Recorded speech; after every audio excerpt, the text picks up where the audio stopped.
መጽሐፈ ነገሥት ቀዳማዊ ምዕራፍ 7 ሰሎሞንም የራሱን ቤት በ13 ዓመት ሠራ፣ የቤቱንም ሥራ ሁሉ ጨረሰ። የሊባኖስ ዱር ቤት የሚባል ቤትን ሠራ። ርዝመቱንም 100 ክንድ፣ ስፋቱንም 50 ክንድ፣ ቁመቱንም 30 ክንድ አደረገ።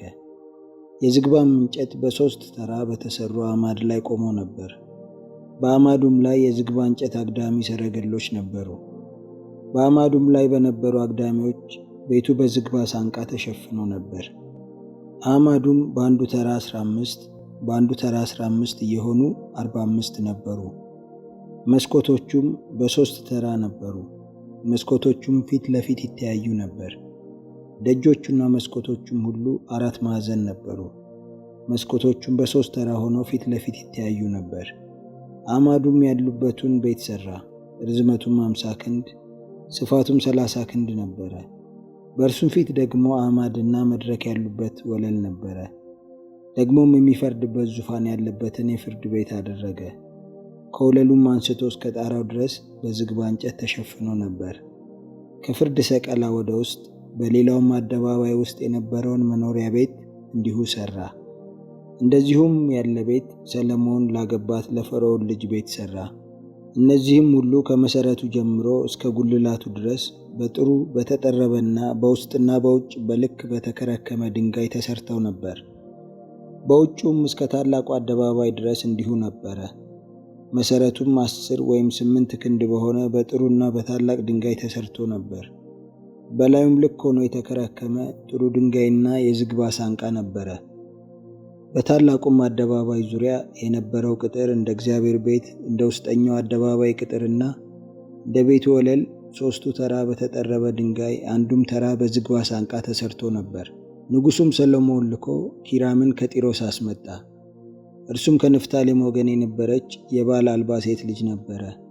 አባቱም የጢሮስ ሰው ናስ ሠራተኛ ነበረ። የናስንም ሥራ ሁሉ ይሠራ ዘንድ በጥበብና በማስተዋል በብልሃትም ተሞልቶ ነበር። ወደ ንጉሡም ወደ ሰሎሞን መጥቶ ሥራውን ሁሉ ሠራ። 2ቱን የናስ አዕማድ አደረገ። የአንዱም ዓምድ ቁመት 15 ክንድ ነበረ። የዙሪያውም መጠን 12 ክንድ ነበረ። የዓምዱም ውፍረት 1 ጋት ነበረ። ውስጠ ክፍትም ነበረ። 2ኛውም ዓምድ እንዲሁ ነበረ። በ2ቱም አዕማድ ራስ ላይ እንዲቀመጡ ከፈሰሰ ናስ 2 ጉልላት ሠራ። የአንዱም ጉልላት ቁመት 5 ክንድ፣ የ2ኛውም ጉልላት ቁመት 5 ክንድ ነበረ። በአዕማዱም ራስ ላይ የነበሩትን ጉልላቶች ይሸፍኑ ዘንድ 2 እንደ መርበብ ሥራ አደረገ። አንዱም መርበብ ለአንዱ ጉልላት፣ 2ኛውም መርበብ ለ2ኛው ጉልላት ነበረ። ሮማኖችንም ሠራ። በአንድ ጉልላት ዙሪያ በተራ 200 ሮማኖች ነበሩ። በአንድም መርበብ ላይ 2 ተራ ነበረ። እንዲሁም ለ2ኛው ጉልላት አደረገ። በወለሉም አዕማድ በነበሩት ጉልላቶች ላይ የሱፍ አበባ የሚመስል ሥራ 4 ክንድ አድርጎ ቀረጸ። በ2ቱም አዕማድ በነበሩት ጉልላቶች ላይ በመርበቡ ሥራ አጠገብ ሮማኖቹን አደረገ። አዕማዱንም በመቅደሱ ወለል አጠገብ አቆማቸው። የቀኙንም ዓምድ አቁሞ ያቁም ብሎ ጠራው። የግራውንም ዓምድ አቁሞ በለዝ ብሎ ጠራው። በአዕማዱም ራስ ላይ የሱፍ አበባ የሚመስል ሥራ ነበረ። እንዲሁም የአዕማዱ ሥራ ተጨረሰ። ከፈሰሰም ናስ ከዳር እስከ ዳር 10 ክንድ ቁመቱም 5 ክንድ በዙሪያውም 30 ክንድ የሆነ ክብ ኩሬ ሠራ። ከከንፈሩም በታች ለ1 ክንድ 10 ለ1 ክንድም 10 ጉብጉቦች አዞረበት። እርሱም በቀለጠ ጊዜ ጉብጉቦቹ በ2 ተራ ከእርሱ ጋር አብረው ቀልጠው ነበር። ኩሬውም በ12 በሬዎች ምስል ላይ ተቀምጦ ነበር። ከእነርሱም 3ቱ ወደ ሰሜን፣ 3ቱም ወደ ምዕራብ፣ 3ቱም ወደ ደቡብ፣ 3ቱም ወደ ምስራቅ ይመለከቱ ነበር። ኩሬውም በላያቸው ነበረ። የሁሉም ጀርባቸው በስተ ውስጥ ነበረ። ውፍረቱም 1 ጋት ነበረ። ከንፈሩም እንደ ጽዋ ከንፈር ተሠርቶ ነበር። እንደ ሱፍ አበባዎች ሆኖ ተከርክሞ ነበር። 2000 የባዶስ መስፈሪያ ይይዝ ነበር። 10 የናስ መቀመጫዎች ሠራ። የአንዱም መቀመጫ ርዝመት 4 ክንድ ወርዱም 4 ክንድ ቁመቱም 3 ክንድ ነበረ። የመቀመጫውም ሥራ እንዲህ ነበረ። በክፈፎቹም መካከል ያለው ሰንበር ይመስል ነበር። በክፈፎቹም መካከል በነበሩ ሰንበሮች ላይ አንበሳዎችና በሬዎች ኪሩቤልም ነበሩ። እንዲሁም በክፈፎቹ ላይ ነበረ። ከአንበሳዎቹና ከበሬዎቹ በታች ሻኩራ የሚመስል ተንጠልጥሎ ነበር። በየመቀመጫዎቹም ሁሉ 4 የናስ መንኮራኩሮች ነበሩባቸው። መንኮራኩሮቹም የሚዞሩበትን የናስ ወስከምት ሠራ።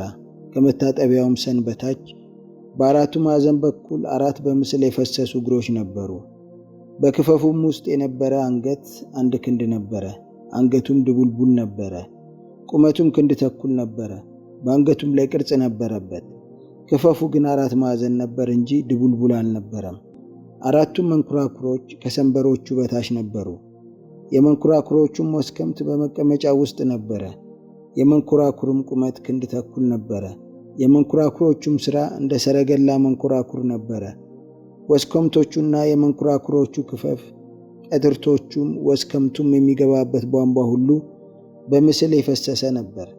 በእያንዳንዱም መቀመጫ በአራቱ ማዕዘን በኩል 4 ደገፋዎች ነበሩ። ደገፋዎቹም ከመቀመጫው ጋር ተገጥመው ነበር። በመቀመጫውም ላይ ስንዝር የሚሆን ድቡልቡል ነገር ነበረ። በመቀመጫውም ላይ የነበሩ መያዣዎችና ሰንበሮች ከእርሱ ጋር ይጋጠሙ ነበር።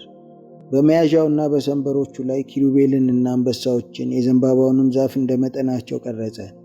በዙሪያውም ሻኩራ አደረገ። እንዲሁ 10 መቀመጫዎች ሠራ። ሁሉም በምስልና በመጠን በንድፍም ትክክሎች ነበሩ። 10ንም የናስ መታጠቢያ ሰን ሠራ። አንዱ መታጠቢያ ሰን 40 የባዶስ መስፈሪያ ያነሳ ነበር። እያንዳንዱ መታጠቢያ ሰን 4 ክንድ ነበረ። በ10 መቀመጫዎች ላይ በእያንዳንዱ አንዳንድ መታጠቢያ ሰን ይቀመጥ ነበር። 5ቱንም መቀመጫዎች በቤቱ ቀኝ 5ቱንም በቤቱ ግራ አኖራቸው። ኩሬውንም በቤቱ ቀኝ በአዜብ በኩል አኖረው። ኪራምም እንጨቶችንና መጫሪያዎችን ድስቶችንም ሠራ። ኪራምም ለንጉሡ ለሰሎሞን በእግዚአብሔር ቤት የሠራውን ሥራ ሁሉ ጨረሰ። 2ቱም አዕማድ፣ በአዕማዱም ላይ የነበሩትን ኩብ የሚመስሉትን ጉልላቶች፣ በአዕማዱም ላይ የነበሩትን 2ቱን ጉልላቶች የሚሸፍኑትን 2ቱን መርበቦች፣ በአዕማዱም ላይ የነበሩትን 2ቱን ጉልላቶች ይሸፍኑ ዘንድ እያንዳንዱ መርበብ በ2 ተራ አድርጎ ለ2ቱ መርበቦች 400 ሮማኖች አደረገ። 10ሩንም መቀመጫዎች፣ በመቀመጫዎቹም ላይ የሚቀመጡትን 10ሩን መታጠቢያ ሰን፣ አንዱንም ኩሬ፣ ከኩሬውም በታች የሚሆኑትን 12ቱን በሬዎች፣ ምንቸቶቹንም፣ መጫሪያዎቹንም፣ ድስቶቹንም አደረገ። ኪራምም ለንጉሡ ለሰሎሞን በእግዚአብሔር ቤት የሠራው ይህ ዕቃ ሁሉ የጋለ ናስ ነበረ። በዮርዳኖስ ሜዳ በሱኮትና በጸርታን መካከል ባለው በወፍራሙ መሬት ውስጥ አስፈሰሰው። ሰሎሞንም ዕቃውን ሁሉ ሳያስመዝን አኖረ። የናሱም ሚዛን ከብዛቱ የተነሳ አይቆጠርም ነበር። ሰሎሞንም በእግዚአብሔር ቤት የነበረውን ዕቃ ሁሉ አሰራ። የወርቁም መሠዊያ፣ የገጹም ኅብስት የነበረበትን የወርቅ ገበታ፣ በቅድስተ ቅዱሳኑ ፊት 5ቱ በቀኝ 5ቱም በግራ የሚቀመጡትን ከጥሩ ወርቅ የተሠሩትንም መቅረዞች፣ የወርቁንም አበባዎችና ቀንዲሎች፣ መኮስተሪያዎችም፣ ከጥሩ ወርቅም የተሠሩትን ጽዋዎችና ጉጠቶች፣ ድስቶቹንና ጭልፋዎቹንም፣ ማንደጃዎቹንም፣ ለውስጠኛውም ቤት ለቅድስተ ቅዱሳን ደጆች፣ ለቤተ መቅደሱም ደጆች የሚሆኑትን የወርቅ ማጠፊያዎች አሰራ።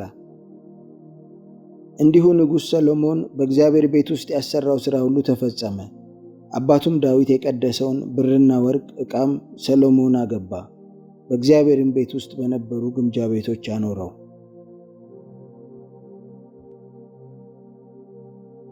መጽሐፈ ነገሥት ቀዳማዊ ምዕራፍ 8 ሰሎሞንም የእግዚአብሔርን ቃል ኪዳን ታቦት ከዳዊት ከተማ ከጽዮን ያወጡ ዘንድ የእስራኤልን ሽማግሌዎችና የነገድ አለቆችን ሁሉ የእስራኤልን ልጆች የአባቶቻቸውን ቤቶች መሳፍንት ንጉሡ ሰሎሞን ወዳለበት ወደ ኢየሩሳሌም ሰበሰባቸው።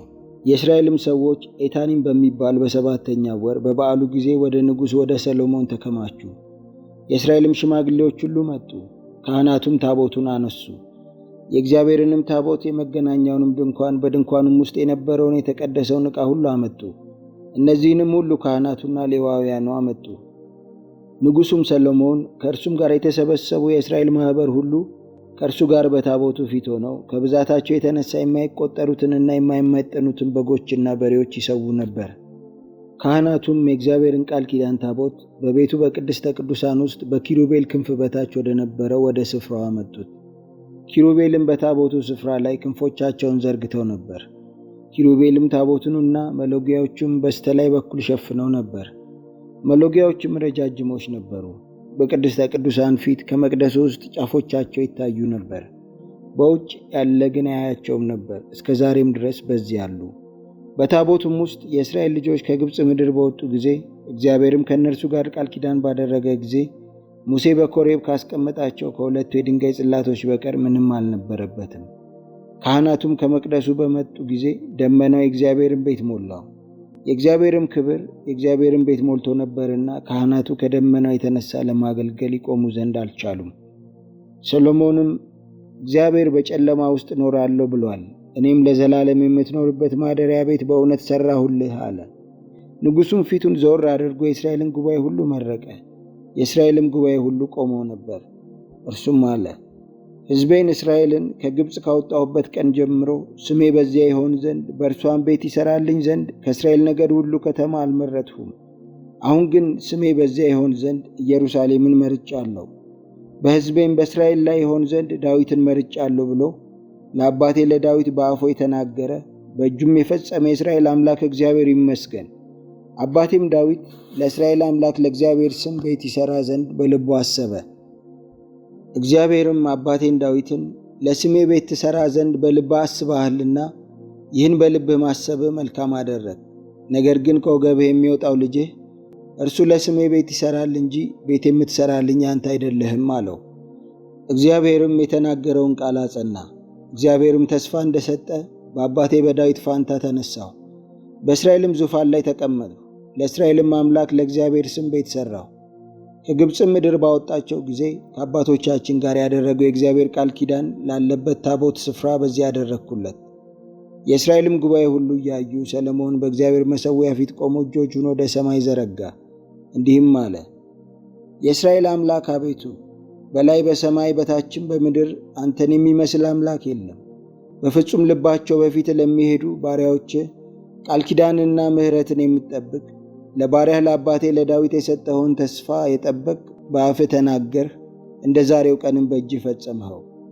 አሁንም የእስራኤል አምላክ አቤቱ፣ አንተ በፊቴ እንደሄድህ ልጆችህ መንገዳቸውን ቢጠብቁ በእስራኤል ዙፋን የሚቀመጥ ሰው በፊቴ አታጣም ብለህ ተስፋ የሰጠኸውን ለአባቴ ለዳዊት ጠብቅ። አሁንም የእስራኤል አምላክ ሆይ ለባሪያህ ለአባቴ ለዳዊት የተናገርኸው ቃል እባክህ ይጽና። በእውኑ እግዚአብሔር ከሰው ጋር በምድር ላይ ይኖራልን? እነሆ ሰማይ ከሰማያትም በላይ ያለው ሰማይ ይይዝ ዘንድ አይችልም። ይልቁንስ እኔ የሠራሁት ቤት እንዴት ያንስ! ነገር ግን አቤቱ አምላኬ ሆይ ወደ ባሪያ ጸሎትና ልመና ተመልከት። ዛሬም ባሪያህ በፊትህ የሚጸልየውን ጸሎትና ጥሪውን ስማ። ባሪያህ ወደዚህ ስፍራ የሚጸልየውን ጸሎት ትሰማ ዘንድ በዚያ ስሜ ይሆናል ወዳልኸው ስፍራ ወደዚህ ቤት ዓይኖች ሌሊትና ቀን የተገለጡ ይሁኑ።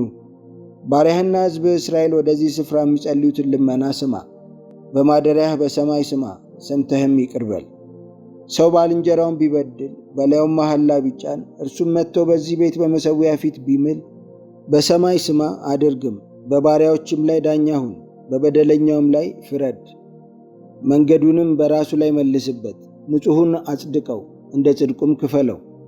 ሕዝብ እስራኤል አንተን ስለበደሉ በጠላቶቻቸው ፊት ድል በተመቱ ጊዜ ወደ አንተ ቢመለሱ ስምህንም ቢያከብሩ በዚህም ቤት ቢጸልዩና ቢለምኑህ አንተ በሰማይ ስማ፣ የሕዝብህንም የእስራኤልን ኃጢአት ይቅር በል። ለአባቶቻቸውም ወደ ሰጣት ምድር መልሳቸው።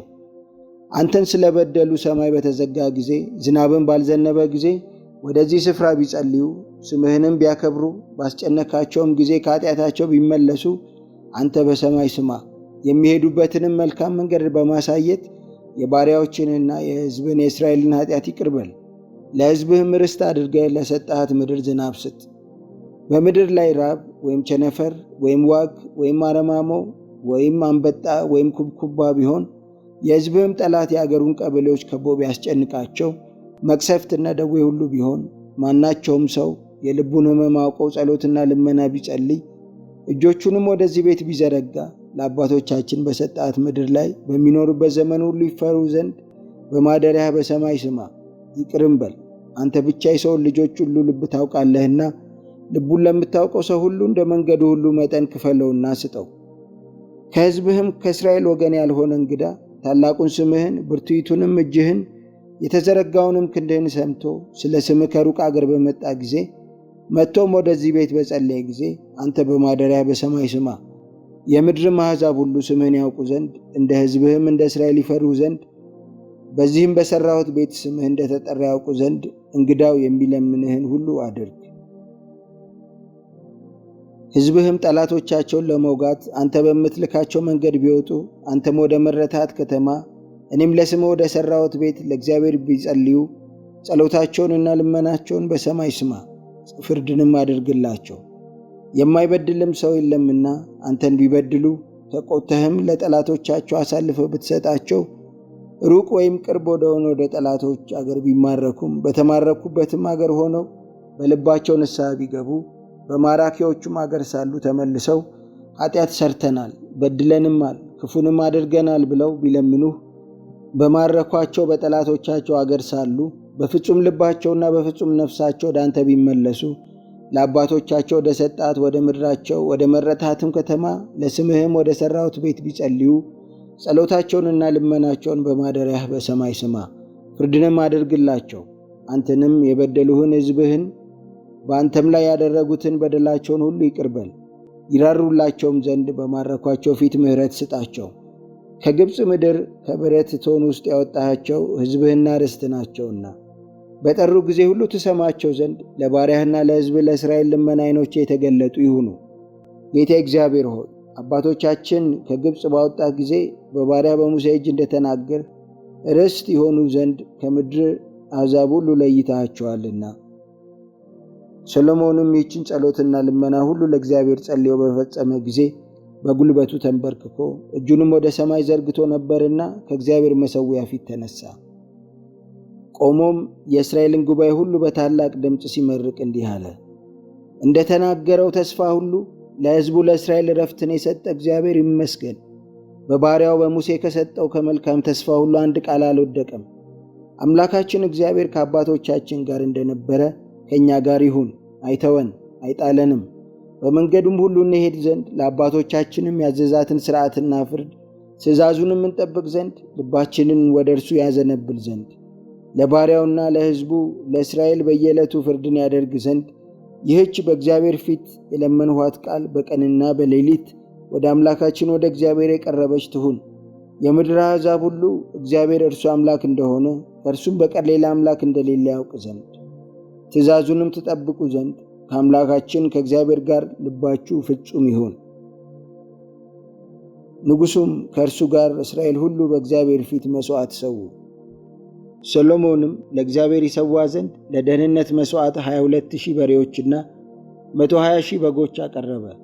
ንጉሡና የእስራኤልም ልጆች ሁሉ እንዲሁ የእግዚአብሔርን ቤት ቀደሱ።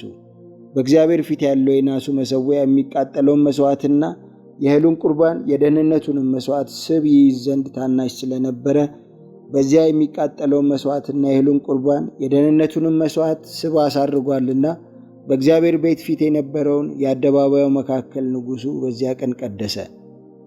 በዚያም ዘመን ሰሎሞን ከእርሱም ጋር እስራኤል ሁሉ ከሐማት መግቢያ ጀምሮ እስከ ግብፅ ወንዝ ድረስ ያለው ታላቅ ጉባኤ በአምላካችን በእግዚአብሔር ፊት 7 ቀን በዓሉን አደረጉ። በ8ኛውም ቀን ሕዝቡን አሰናበተ። እነርሱም ንጉሡን መረቁ። እግዚአብሔርም ለባሪያው ለዳዊትና ለሕዝቡ ለእስራኤል ስላደረገው ቸርነት ሁሉ በልባቸው ተደስተው ሐሴትም አድርገው ወደ ስፍራቸው ሄዱ።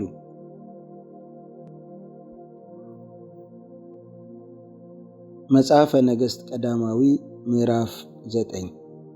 ሰሎሞንም የእግዚአብሔርን ቤት የንጉሡን ቤትና ሰሎሞን የወደደውን የልቡን ሐሳብ ሁሉ ሰርተው በፈጸመ ጊዜ እግዚአብሔር በገባዖን ለሰሎሞን እንደተገለጠለት ዳግመኛ ተገለጠለት። እግዚአብሔርም አለው፣ በፊቴ የጸለይኸውን ጸሎትህንና ልመናህን ሰምቻለሁ። ለዘላለምም ስሜ በዚያ ያድር ዘንድ ይህን የሠራኸውን ቤት ቀድሻለሁ። ዓይኖቼና ልቤም በዘመኑ ሁሉ በዚያ ይሆናሉ። ዳዊትም አባትህ በየዋህ ልብና በቅንነት እንደሄደ አንተ ደግሞ በፊቴ ብትሄድ ያዘዝሁህንም ሁሉ ብታደርግ ሥርዓቴንም ፍርዴንም ብትጠብቅ እኔ ከእስራኤል ዙፋን ከዘርህ ሰው አታጣም ብዬ ለአባትህ ለዳዊት እንደተናገርሁ የመንግሥትህን ዙፋን በእስራኤል ላይ ለዘላለም አጸናለሁ። እናንተና ልጆቻችሁ ግን እኔን ከመከተል ብትመለሱ የሰጠኋቸውንም ትእዛዜንና ሥርዓቴን ባትጠብቁ ሄዳችሁም ሌሎችን አማልክት ብታመልኩ ብትሰግዱላቸውም እስራኤልን ከሰጠኋቸው ምድር አጠፋቸዋለሁ። ለስሜም የቀደስሁትን ይህን ቤት ከፊቴ ጥለዋለሁ። እስራኤልም በአሕዛብ ሁሉ መካከል ምሳሌና ተረት ይሆናሉ። ከፍ ከፍ ብሎ የነበረውም ይህ ቤት ባድማ ይሆናል። በዚያም የሚያልፍ ሁሉ እያፏጨ እግዚአብሔር በዚህ ሀገርና በዚህ ቤት ስለምን እንዲህ አደረገ ብሎ ይደነቃል። መልሰውም ከግብፅ ምድር አባቶቻቸውን ያወጣውን አምላካቸውን እግዚአብሔርን ትተው ሌሎችን አማልክት ስለተከተሉ ስለሰገዱላቸውም ስላመለኳቸውም ስለዚህ እግዚአብሔር ይህን ክፉ ነገር ሁሉ አመጣባቸው ይላሉ። ሰሎሞንም የእግዚአብሔርን ቤትና የንጉሡን ቤት ሁለቱን ቤቶች የሠራበት 20 ዓመት በተፈጸመ ጊዜ ንጉሡ ሰሎሞን በገሊላ ምድር ያሉትን 20 ከተሞች ለኪራም ሰጠው። የጢሮስም ንጉሥ ኪራም የሚሻውን ያህል የዝግባና የጥድ እንጨት የሚሻውንም ያህል ወርቅ ሁሉ ለሰሎሞን ሰጥቶት ነበር። ኪራምም ሰሎሞን የሰጠውን ከተሞች ያይ ዘንድ ከጢሮስ ወጣ፣ ደስም አላሰኙትም። እርሱም ወንድሜ ሆይ የሰጠኸኝ እነዚህ ከተሞች ምንድን ናቸው? አለ። እስከ ዛሬም ድረስ የከቡል አገር ተብለው ተጠሩ። ኪራምም 120 መክሊት ወርቅ ለንጉሡ ላከ። ንጉሡም ሰሎሞን የእግዚአብሔርን ቤትና የራሱን ቤት፣ ሚሎንም፣ የኢየሩሳሌምንም ቅጥር፣ ሐጾርንም፣ መጊዶንም፣ ጌዝርንም ይሠራ ዘንድ ገባሮችን መልምሎ ነበር። የግብፅም ንጉሥ ፈርዖን ወጥቶ ጌዝርን ይዞ ነበር፣ በእሳትም አቃጥሎ ነበር። በከተማም የኖሩትን ከነዓናውያንን ገድሎ ነበር። ለልጁም ለሰሎሞን ሚስት ትሎት አድርጎ ሰጥቷት ነበር። ሰሎሞንም ጌዝርን፣ የታችኛውንም ቤተ ሆሮን፣ ባላትንም፣ በምድረ በዳም አገር ያለችውን ተድሞርን፣ ለሰሎሞንም የነበረውንም ከተሞች፣ የፈረሰኞችንም ከተሞች፣ በኢየሩሳሌምም በሊባኖስም በመንግሥቱ ምድር ሁሉ ሰሎሞን ይሠራ ዘንድ የወደደውን ሁሉ ሠራ። ከእስራኤልም ልጆች ዘንድ ያልነበሩትን ከአሞራውያንና ከኬጣውያን ከፌርዛውያን ከኤዊያውያንና ከኢያቡሳውያን የቀሩትን የእስራኤልም ልጆች ያጠፏቸው ዘንድ ያልቻሉትን በኋላቸው የቀሩትን ልጆቻቸውን ሰሎሞን እስከ ዛሬ ድረስ ገባሮች አድርጎ መለመላቸው። ሰሎሞንም ከእስራኤል ልጆች ማንንም ባሪያ አላደረገም። እነርሱ ግን ሰልፈኞች፣ ሎሌዎችም፣ መሳፍንትም፣ አለቆችም፣ የሰረገሎችና የፈረሶች ባልደራሶች ነበሩ። ሰሎሞንም በሚሠራው ሥራ ላይ ሠራተኛውን ሕዝብ የሚያዙ አለቆች 550 ነበሩ። የፈርዖንም ልጅ ከዳዊት ከተማ ሰሎሞን ወደ ሠራላት ወደ ቤቱ አወጣች። በዚያን ጊዜም ሚሎን ሠራ። ሰሎሞንም በየዓመቱ 3 ጊዜ የሚቃጠለውንና የደህንነቱን መሥዋዕት ለእግዚአብሔር በሠራው መሠዊያ ላይ ያሳርግ ነበር። በእግዚአብሔር ፊት ባለው መሠዊያ ላይ ዕጣን ያሳርግ ነበር። ቤቱንም ጨረሰ። ንጉሡም ሰሎሞን በኤዶምያስ ምድር በኤርትራ ባሕር ዳር በኢሎት አጠገብ ባለችው በዔጽዮን ጋብር መርከቦችን ሠራ። ኪራምም በእነዚያ መርከቦች ከሰሎሞን ባሪያዎች ጋር የባሕሩን ነገር የሚያውቁ መርከበኞች ባሪያዎቹን ሰደደ። ወደ ኦፊርም መጡ። ከዚያም 420 መክሊተ ወርቅ ወሰዱ። ወደ ንጉሡም ወደ ሰሎሞን ይዘው መጡ።